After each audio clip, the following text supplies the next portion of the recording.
자, 우리 지난주까지 에베소서 1장부터 3장까지 내용의 중심 메시지는 그겁니다. 우리가 은혜로 말미암아서 구원을 받았다.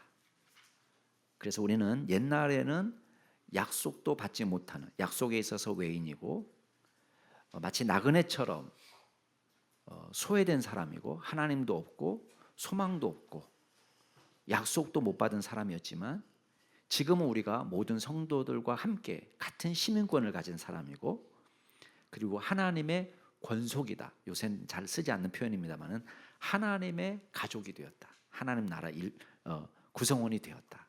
그 말입니다. 그게 이제 지난주까지 3장까지 있었던 내용의 주입니다. 근데 우리 4장부터는 뭐가 나오냐면 크리스찬의 삶에 대한 이야기가 나옵니다. 자, 우리가 믿고 구원받았으면 천국 백성 되었습니다. 그걸로 땡이 아니라 우리가 천국 백성이 되었으면은 이 땅에 사는 동안에 천국 백성다운 삶을 살아야 되는 거예요. 그래서 크리스찬의 윤리가 반드시 뒤따릅니다. 그래서 우리가 믿음이라는 것은, 여러분, 믿고 하나님의 영이 우리 가운데 거하시면 이게 단순히 이론적으로 끝나는 것이 아니고 삶의 구체적인 영향력이 나타납니다. 그래서 한 사람이 진짜 예수 믿고 변화된 심령이 되면요, 이 사람이 가정에서 제일 먼저 알아봅니다. 뭔가 달라졌네? 옛날에 이 사람이 아니네? 라는 것을 가정이 알아봅니다. 그렇지 않겠어요?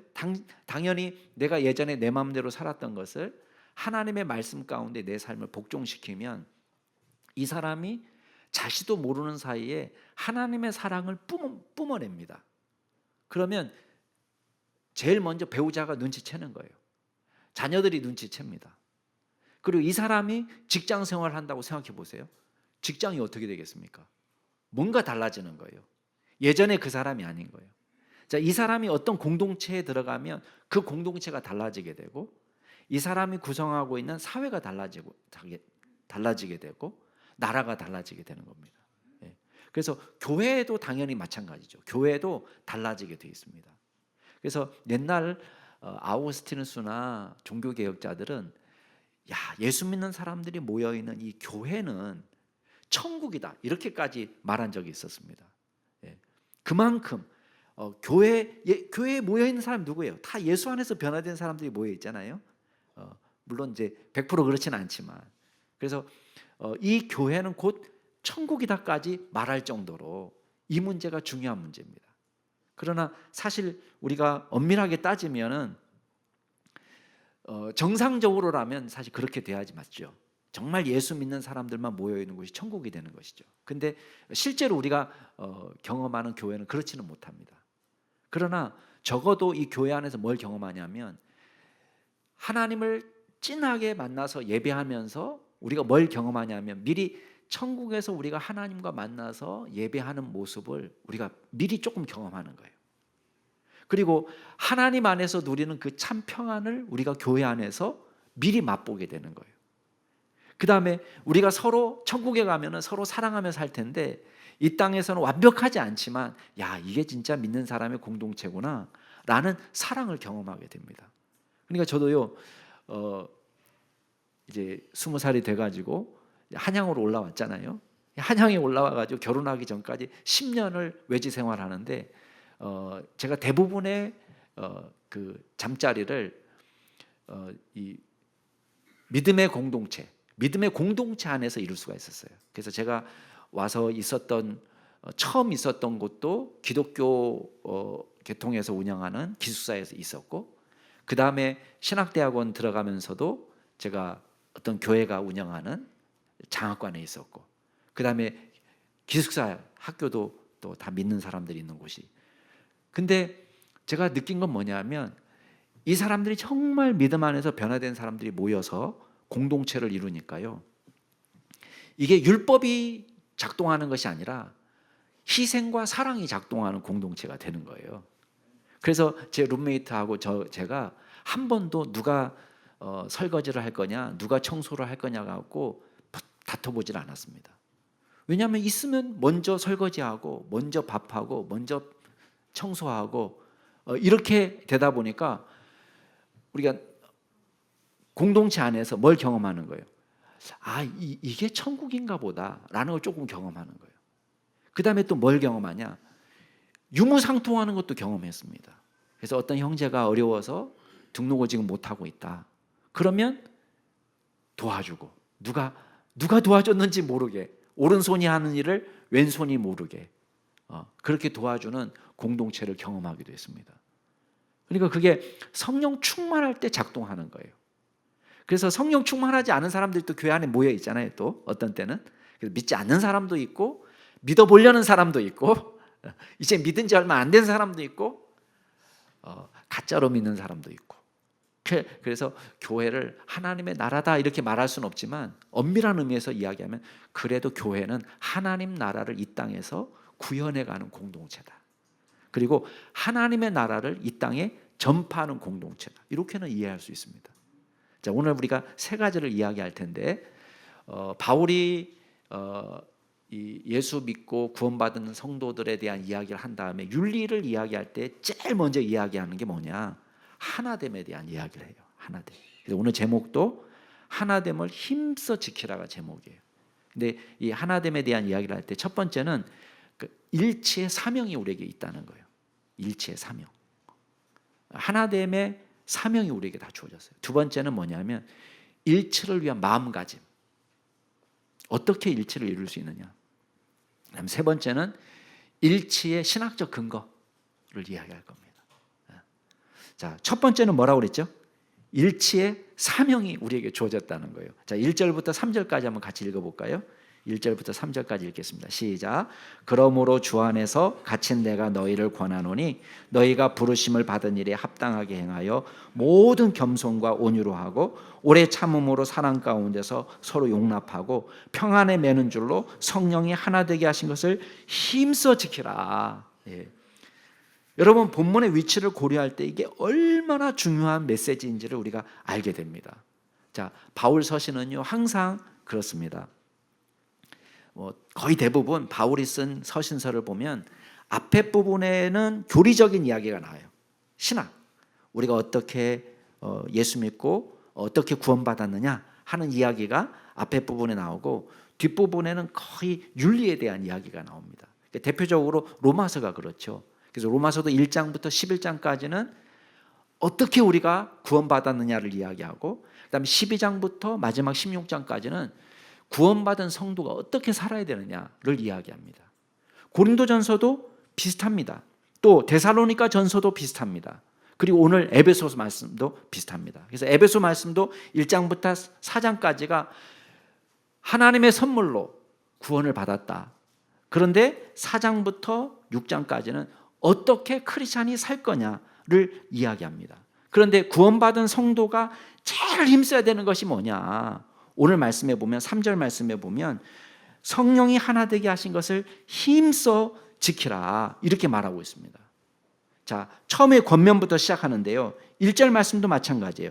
1절 같이 한번 읽어보겠습니다. 시작. 그러므로 주 안에서 갇힌 내가 너희를 권하노니 너희가 부르심을 받은 일에 합당하게 행하라. 자, 부르심을 받은 일에 합당하게 행하라 라는 권면이 첫 번째 나왔고, 쉽게 말하면 천국 백성답게 살라 그 말이죠. 천국 백성답게 살라. 믿는 자답게 살라. 하나님의 자녀답게 살라. 그 다음에 두 번째 나오는 질문이, 명령이 3절이에요.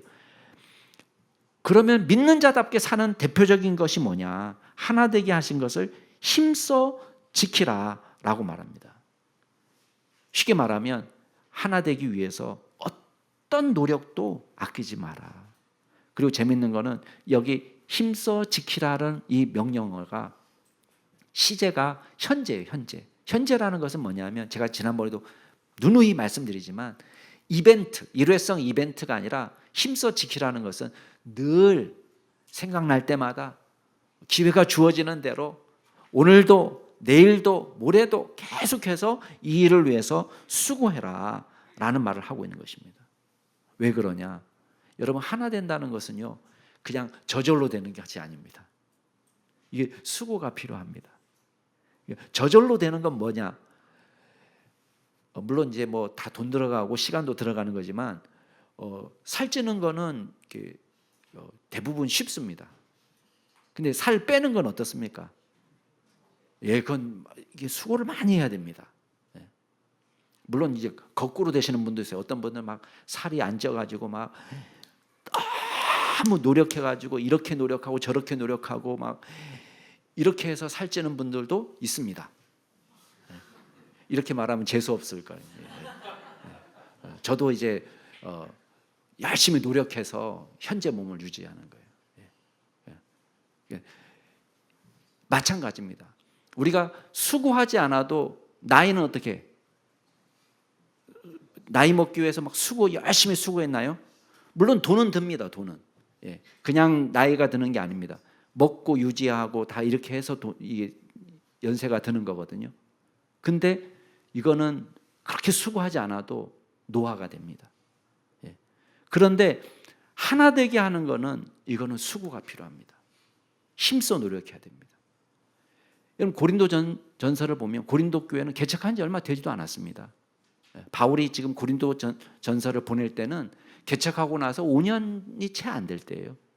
근데 고린도 교회 벌써 5년도 안 됐는데 4개 파가 생긴 거예요. 4개 파가.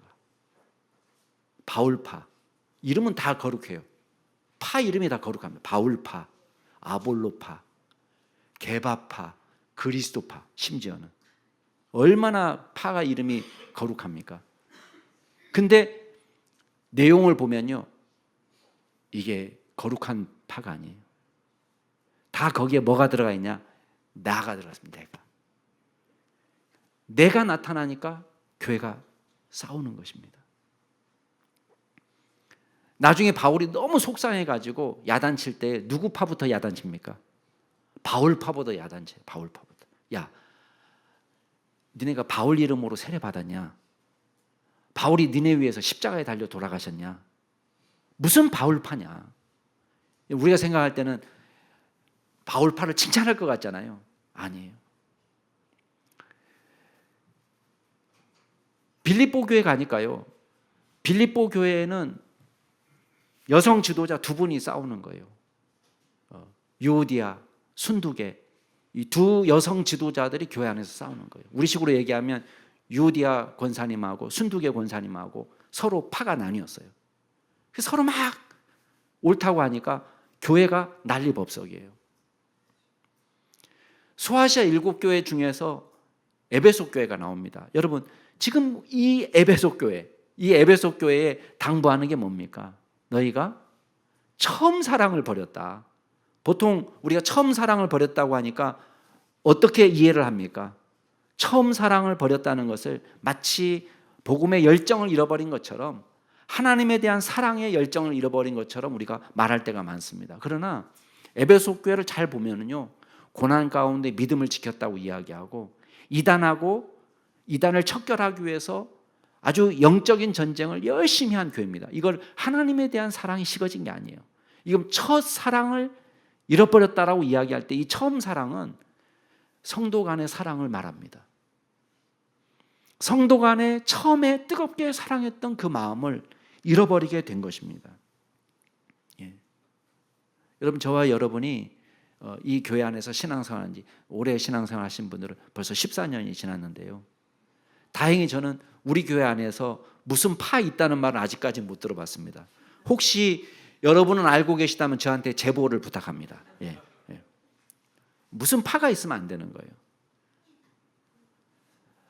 성령이 하나 되게 하신 것을 힘써 지키는 저와 여러분이 될 수 있기를 주의 이름으로 축복합니다. 2번째는 주님께서 우리에게 명령하신 마음 자세가 있습니다. 하나 되게 하기 위한 마음 자세가 있어요.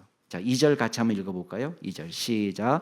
모든 겸손과 온유로 하고 오래 참음으로 사랑 가운데서 서로 용납하고.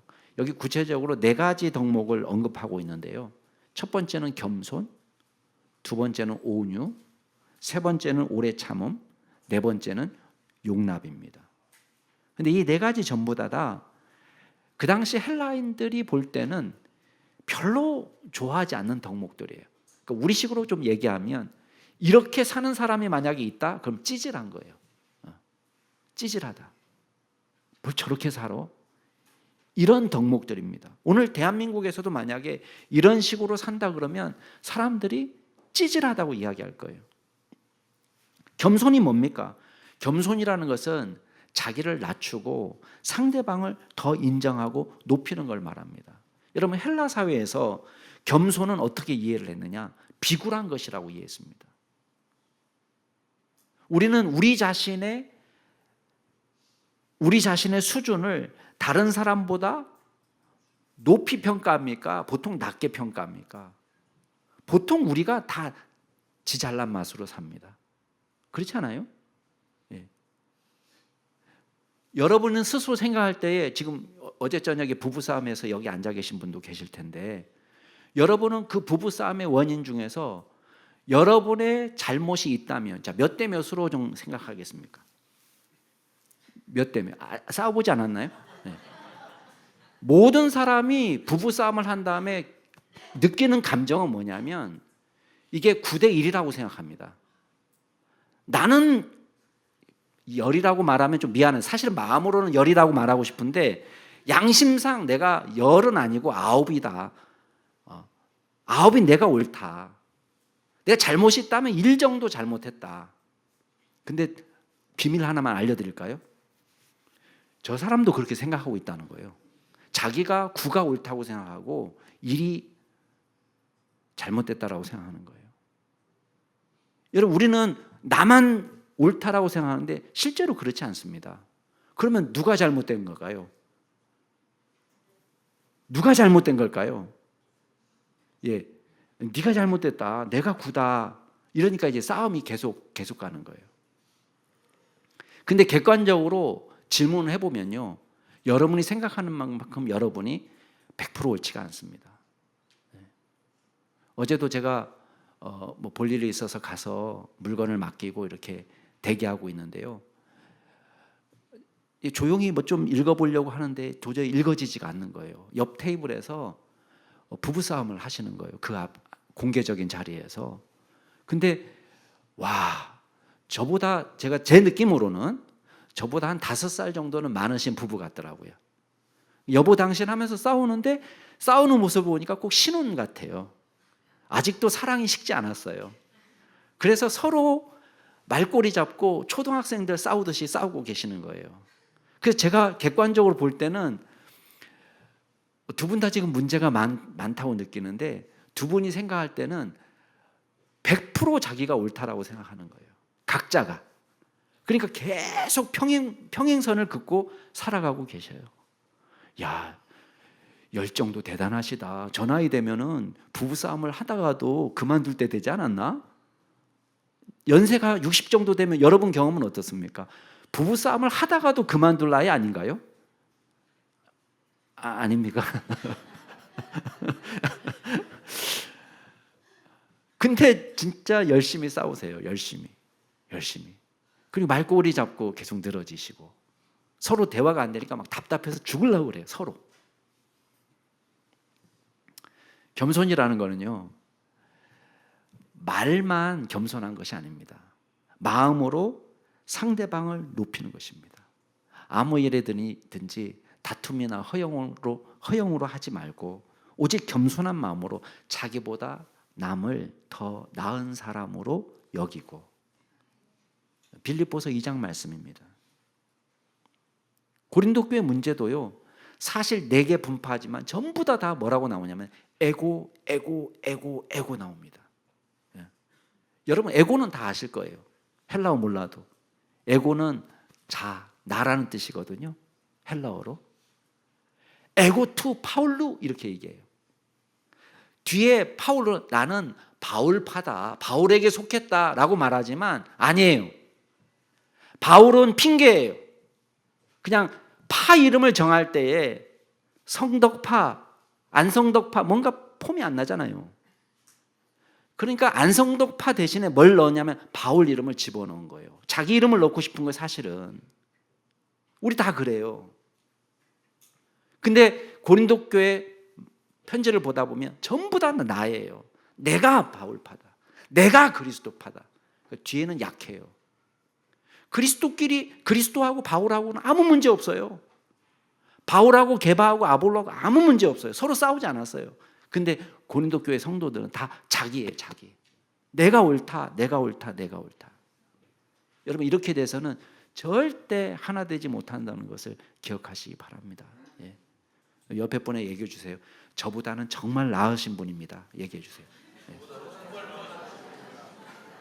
아유, 저보다 100배 낫습니다. 예. 제가 뭐 압니까? 예. 가르쳐 주세요. 정말 그래요. 예. 여러분, 우리는 옳다고 하니까 싸우는 거예요. 근데 우리가 이분이 말하는 것이 일리가 있다라고 생각하면요, 절대 그렇게 안 합니다. 근데 우리가 힘으로 누르려고 하고 내가 옳기 때문에 꺾으려고 하고 그러니까 문제가 생기는 거예요. 두 번째 마음가짐은 뭐냐면 온유예요. 온유라는 건 뭔지 아세요? 조절할 수 있는 상태를 말해요. 조절할 수 있는 능력. 내 마음에 생긴 분노, 내 생각, 내 감정, 이거를 완벽하게 조절할 수 있는 상태를 온유라고 이야기합니다. 이거는 그냥 좋은 게 좋다 이렇게 넘어가는 게 아니에요. 무골호인을 말하는 것이 아니라 이 온유라는 것은 절제된 권위, 부드러운 권위를 말합니다. 그래서 이 온유라는 말을 동물한테 쓰면 잘 훈련된 짐승을 이야기할 때 이렇게 쓸 수 있습니다. 여러분, 서커스 할 때 위험천만한 모습을 보지 않습니까? 막 조련사가 사자 입을 벌려가지고 자기 머리를 집어넣어요. 아니, 어쩌자는 겁니까? 사자가 입 벌렸다가 닫으면 어떻게 되는 거예요? 내 두개골이 빠스라지는 거잖아요. 근데 사자 아가리를 벌려서 자기 머리를 집어넣는 거예요. 근데 사자는 먹지 않습니다. 왜? 조련되었으니까. 잘 훈련되었으니까. 힘이 없어서가 아니라 이게 절제된 힘을 말하는 것입니다. 할 수 있지만, 여러분, 신약의 온유라는 말을 두 가지로 사용합니다. 하나는 하나님의 말씀에 이거를 사용할 때가 있고요. 하나는 이거를 사람에게 사용할 때 있습니다. 야고보서에 보면은 이걸 말씀에 사용하면 뭐냐면 하나님의 말씀을 온유함으로 받으라 이렇게 되어 있습니다. 그건 뭐냐? 하나님의 말씀이 선포될 때에 내 생각도 있어요. 내 감정도 있어요. 내 이익도 있습니다. 내 경험치도 있습니다. 이거를 하나님의 말씀이 선포될 때에 내 경험이나 이성이나 내 생각이나 감정을 이 말씀 안에 복종하는 것이 온유함이에요. 그러니까 온유함으로 받으라 이렇게 얘기하는 거예요. 그 다음에 또 이거를 사람에게 적용할 때가 있습니다. 사람에게 적용할 때는 뭐냐면 사람이 나에게 비방하고 모욕하고 악을 줬는데 그걸 악으로 갚지 않는 것을 말합니다. 여러분, 우리가 성경에서 온유한 사람이다 말하는 사람을 꼽을 수 있다면 누구를 꼽을 수 있겠습니까?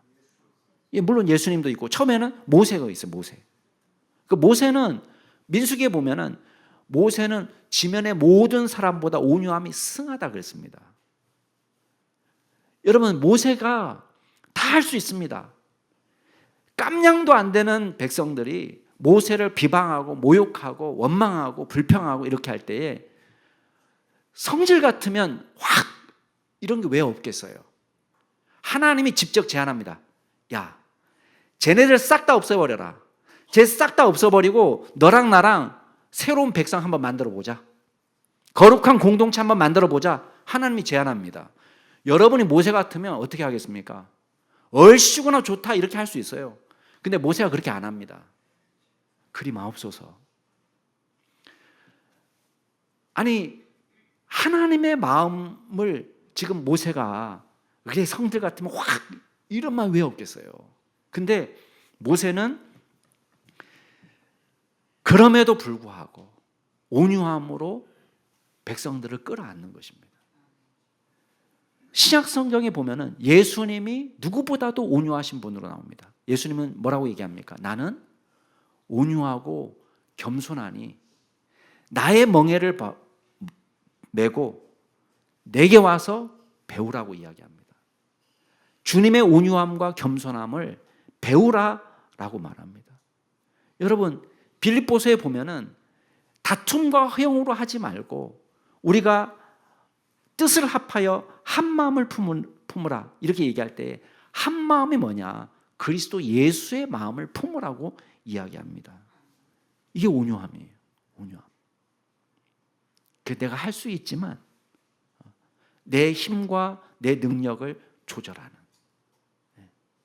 그 다음에 세 번째는 뭐냐면 오래 참음이에요. 여기 뭐 오래 설명할 필요는 없습니다. 이 오래 참음은 여러분도 아시는 것처럼 고난과 핍박을 오래 참는다 이런 의미에서가 아니라 여기서는 상대방에 대한 오래 참아줌을 말합니다. 상대방의 연약함을 오래 참아주고, 상대방의 무지함을 오래 참아주고, 상대방의 미숙함을 오래 참아주고, 이게 오래 참음입니다. 그 다음에 네 번째는 뭐냐면 용납이에요. 용납이라는 것은 오래 참음을 구체적으로 실천한 덕목입니다. 나와 완벽히 일치하기 때문에 용납하는 건 아닙니다. 여러분, 우리 다 다릅니다. 생각도 다르고 문제를 해결하는 방식도 다르고 다 다르지만 상대방을 받아주는 것입니다. 자, 이 네 가지 덕목을 한마디로 말하면 뭐라고 이야기할 수 있을까요? 사랑입니다. 사랑. 그래서 사랑으로 용납하라 이렇게 얘기하는데 우리는 사랑을 이야기할 때 흔히 목사님 사랑 예뻐 보이지도 않는 사랑하고 싶지 않은데 무슨 사랑이에요 이렇게 말할 때가 많습니다. 근데 사랑이라는 것은 우리의 감정이 아니에요. 오늘 말씀에 보면 다 뭐하고 연결되어 있습니까? 우리의 의지적인 노력과 관계가 있어요. 하나도 이쁘지 않아요. 목사님 뭐가 이쁘다고 저 사람 사랑합니까? 근데 사랑은 감정이 아니에요. 감정적인 요소가 있죠. 그렇지만 사랑은 감정이 아닙니다.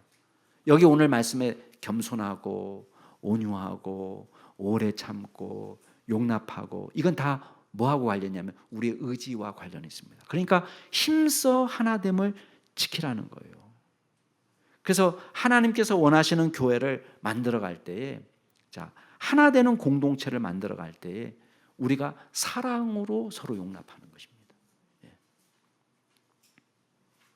내가 100% 저 사람과 일치하기 때문에 아니라 우리가 다르지만 이 부분에 대해서는 우리 다음 주에도 제가 말씀을 드릴 겁니다. 자, 마지막으로 우리가 기억할 게 있습니다. 이거 이 신학의 일치의 신학적 근거를 말하는 건데요. 아까 3절 말씀에 보면 여러분이 주목하실 단어가 있는데 성령이 하나 되게 하신 것을 여기를 주목하셔야 돼요. 자, 하나됨을 처음에 시도하신 분이 누구세요? 우리를 하나로 모아주신 분이 누구세요? 성령님이에요. 그러면 성령님께서 우리를 기구적으로 남양주 충실교회라는 이름으로 우리가 하나로 모이게 하셨습니다. 성령님이 우리를 이곳에 모이게 하셨습니다. 그럴 때에 기구적 통합을 이루었는데 주님의 소원은 뭐냐면 보세요. 성령이 하나 되게 지금 묶어주신 목적이 있어요. 그건 뭐냐면 이게 하나님의 소원이다. 하나됨이 하나님의 의지다라는 것을 우리에게 보여주시는 거예요. 그러면서 4절부터 한번 보시기 바랍니다. 4절 거기부터 보면 몸이 하나다 그랬습니다. 몸은 뭐예요? 여기서 몸은 어떤 몸을 말하는 거예요? 그리스도의 몸. 자, 그리스도의 몸은 뭐죠?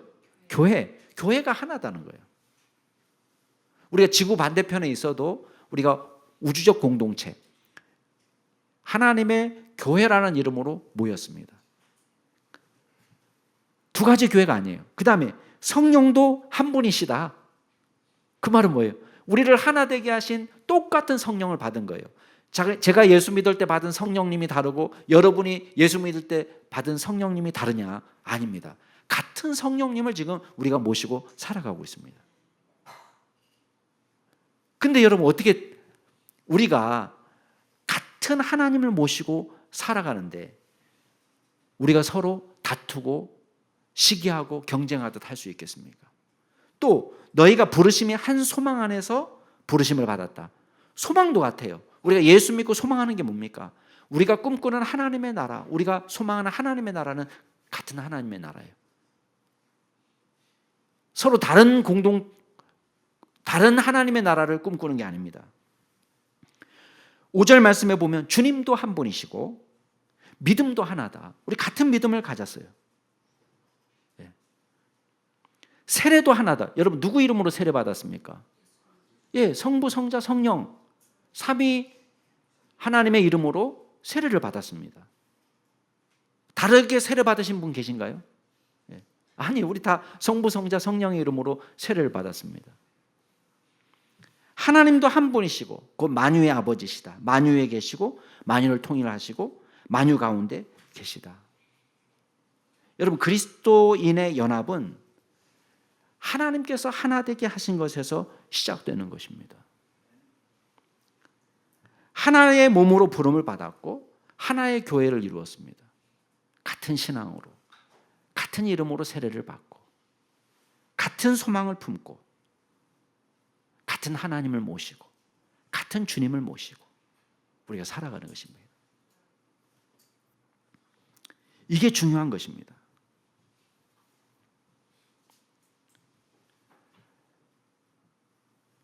그래서 주님의 소원은 뭐냐면, 자, 요한복음 17장 가면은 예수님의 소원이 나오는데 그 소원이 뭐냐? 하나됨이에요. 여러분, 요한복음 17장 문맥은 굉장히 중요합니다. 앞에 13장부터 이제 사실 마지막 최후의 만찬 예식을 거행하고 예수님의 긴 설교가 나오거든요. 내일이면 십자가에 못 박혀서 돌아가시는 날이에요. 그런데 마지막 전날 지금 제자들을 모아놓고 발을 씻기고 같이 음식을 나누고 그리고 설교를 하고 그리고 마지막에는 이 제자들을 위해서 간절히 기도하는 것으로 마무리합니다. 내일 죽을 거예요. 내일 십자가에 달려 돌아가실 거예요. 그러면 여러분 같으면 마지막 설교를, 마지막 기도를 무엇을 위해서 기도하면 좋겠어요? 오늘이 마지막이라고 생각하면 여러분이 여러분의 자녀를 위해서, 여러분의 사랑하는 사람을 위해서 뭔가 기도해 주고 싶을 거 아니에요. 근데 그 기도가 요한복음 17장 기도예요. 근데 그 기도의 많은 내용 가운데 정말 중요하게 나타나는 게 뭔지 아세요? 잘 들어보세요. 아버지께서 내 안에, 내가 아버지 안에 있는 것처럼 저 사람들이, 제자들이 하나가 되게 해주십시오. 이게 얼마나 중요한 주제인지 아시겠죠? 하나님, 내게 주신 영광을 내가 그들에게 줍니다. 내게 주어진 영광을 그 사람들한테 주는 이유가 있습니다. 그게 뭐냐? 우리가 하나 된 것처럼 저 사람들도 하나가 되도록. 이게 엄청 중요한 주제인 거예요. 하나님, 주님께서 나를 보내시고 나를 사랑하신 것을 아는 것처럼 저 사람들이 서로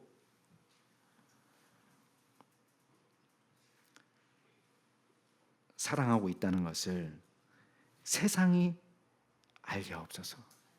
여러분, 이게 예수님의 기도입니다. 여러분은 마지막 유언과 같은 기도를 무엇을 위해서 하고 싶습니까? 예수님은 정말 다른 거 따지지 않고 이 제자들이 서로 하나가 되면 좋겠습니다. 아니, 하나가 돼야지 뭘 위대한 역사를 이룰 수 있을 거 아니에요. 서로 마음이 갈라져 있는데 무슨 성숙이 있고 무슨 선교가 있고 무슨 전도가 있고 일어날 수가 있겠어요.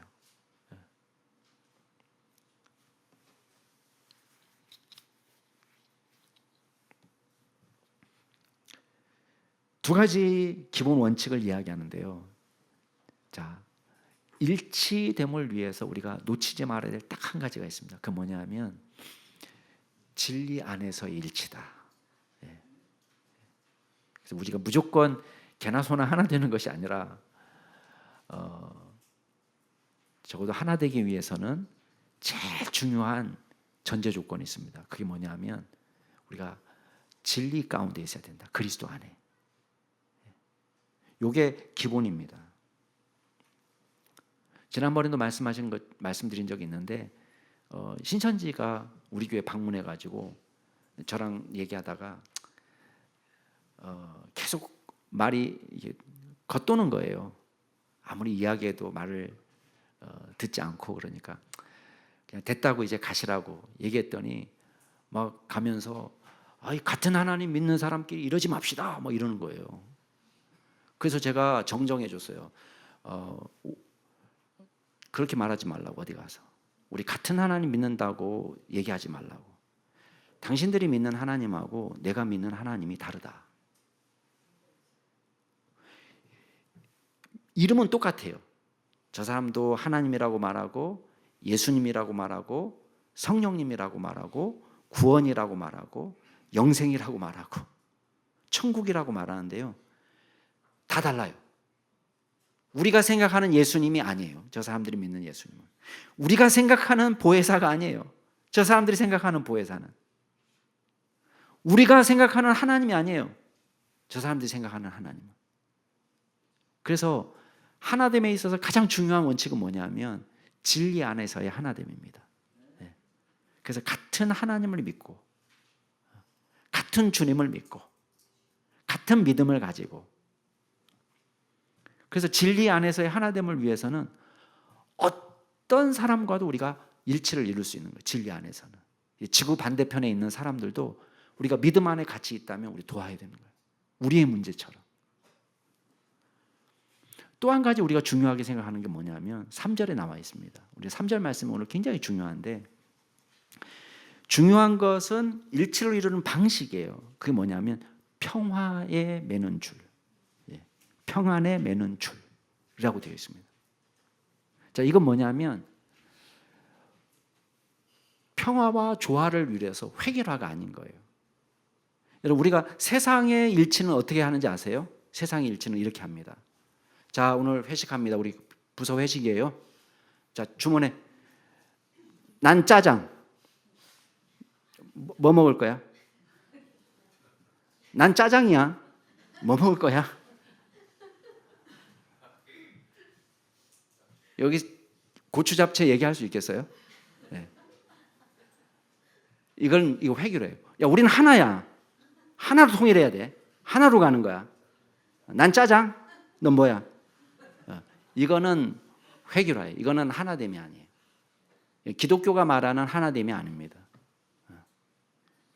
우리는 같지 않으면 내쳐버립니다. 세상은 그렇습니다. 저 사람하고 나하고 의견이 다르면 저 사람을 제거해야 될 적으로 봅니다. 이게 세상의 하나됨이에요. 그래서 하나됨을 이루기 위해서 죄를 도려내는 거예요. 무서운 거예요, 그거는. 우리 가정에서, 자, 우리 가정은 다 하나야. 하나야. 뭐 하고 싶은 얘기 있으면 얘기해봐. 제 아버지 이렇게 하면 얘기 못합니다.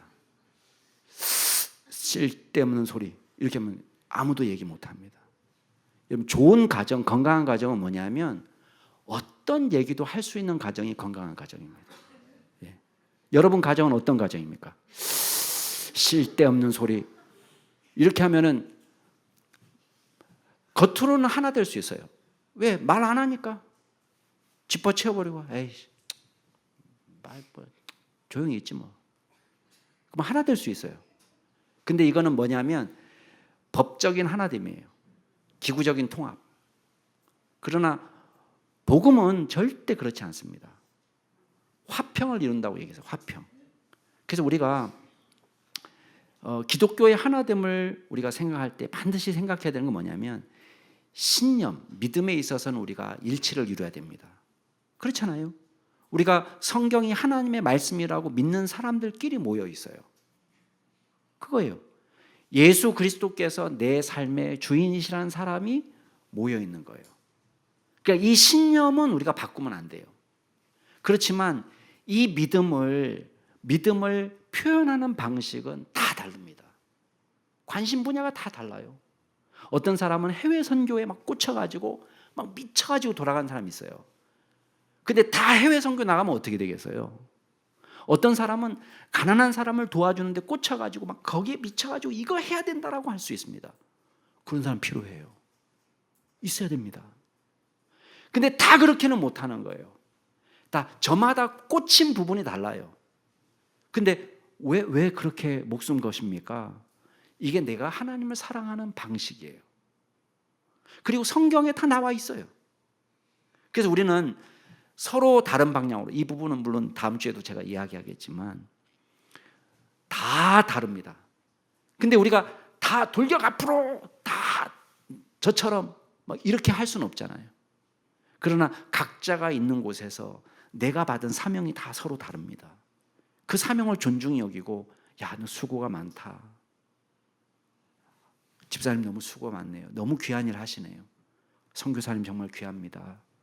제가 갈 수 없는 일을 선교사님이 하십니다. 정말 대단합니다. 우리가 서로 협력하고 세워서 공동체의 하나됨을 이루어갈 수 있는 것입니다. 사랑하는 성도 여러분, 우리가 지나오면서 아마 여러분들 가운데는 여러 아픔을 경험하고 여기 앉아 계신 분들이 계실 줄 압니다. 우리가 경험한 교회 가운데 반드시 좋은 교회만 경험한 건 아닐 거 아니에요. 막 다투고 싸우고 서로 원수 맺고 그런 것들 너무 많이 봤습니다. 막 건축하다가 막 싸우고 또 우리 하나 되자, 하나 되기 위해서 우리 소풍 가자 해놓고 소풍 가는 거 문제 놓고 또 막 싸우고, 또 우리 일치 단결하기 위해서 우리 체육대회 단합대회 합시다 막 하다가 그 일점이 뭐라고, 그 일점 때문에 그게 목숨 걸고 막 다투고 혈기 부리고 평생 원수가 되고, 여러분 그런 일들이 얼마나 많습니까? 그러나 우리가 꼭 기억할 게 있습니다. 그게 뭐냐면 하나됨보다 더 중요한 사명은 없다. 하나됨보다 더 중요한 사명은 없다. 우리 옆에 분에게 얘기해 주세요. 하나됨이 우리 최고의 사명입니다. 한번 얘기해 주세요. 여기서 기본입니다. 여기서 시작되는 거예요. 그래서 우리가 서로 협력하고 기도하면서 선교하는 것이고, 사랑하면서 전도도 하는 것이고, 우리가 사랑하면서 우리가 서로 섬기는 것이고, 사랑하면서 세우는 것이고, 사랑에서 시작되는 거예요. 대단한 업적을 남기기보다 하나 되는 사랑의 모습으로 성숙할 때, 겸손하고 온유하고 오래 참고 사람으로 용납할 때에 저와 여러분을 통해서 하나님께서 위대한 역사를 이루실 줄 믿습니다. 이 시간 같이 한번 기도하겠습니다.